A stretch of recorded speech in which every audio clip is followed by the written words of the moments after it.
పెద్దపల్లి జిల్లా మంథనిలో కురిసిన అకాల వర్షానికి రైతులు తీవ్రంగా నష్టపోయారు. కొనుగోలు కేంద్రాల దగ్గర నిల్వ చేసిన ధాన్యం వర్షపు నీటితో కొట్టుకుపోయిందని రైతులు ఆవేదన వ్యక్తం చేస్తున్నారు.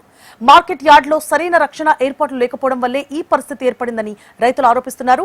తడిసిన ధాన్యాన్ని ప్రభుత్వం వెంటనే కొనుగోలు చేసి రైతన్నలను ఆదుకోవాలని డిమాండ్ చేస్తున్నారు. మంతిని మార్కెట్కి తీసుకొచ్చి ఇప్పటికి 15 నుంచి 16 రోజులు అవుతుంది. నేను వడ్ల మార్కెట్లో ఉన్నబట్టి వడ్లు కుప్పబోసి వారం 10 రోజులు అవుతుంది ఆరబెట్టి. అయినా కూడా ఇక్కడ మొన్న కలెక్టర్ వచ్చిన రోజు ఈ వడ్లను చూసి వాతావరణం చూసి రోజు ఇప్పుడు 5 కాంటాలు నడుస్తున్నాయి, 5 లారీలు పోతున్నాయి.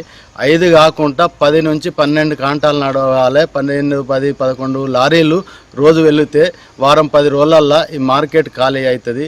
మనకు రైతులకు ఇబ్బంది కాదు. వాతావరణం హెచ్చరికలు ఎట్లా ఉన్నాయని చెప్పడం జరిగింది. అయినా వాళ్ళు కలెక్టర్ చెప్పిన మాటలు ఇక్కడ ఉన్న అధికారులు కానీ ఎవరు కానీ వాళ్ళు పట్టించుకోకుండా గదే 4, 3, 5 కాంటాలు పెట్టుకుంటా జాప్యం చేసుకుంటా రైతులకు ఇబ్బంది అవుతుంది. ఇప్పుడు అకాల వర్షం అనుకోకుండా రాత్రి 12, 1ంటికి విపరీతమైన గాలి, రైతు కూడా ఇంటి దగ్గర నుంచి వడ్ల మార్కెట్ దగ్గరికి రావడానికి రాలేని పరిస్థితి అయింది. కాబట్టి ఇక్కడ ఉన్న రైతులు కూడా వచ్చి కూడా ఏం చేయలేని పరిస్థితి అయింది. ఎందుకంటే పరదాలు గాలికి కొట్టుకపోయినాయి, వడ్లు వెళ్ళిపోతాయి వర్షానికి కాలువలు ఎంబడి.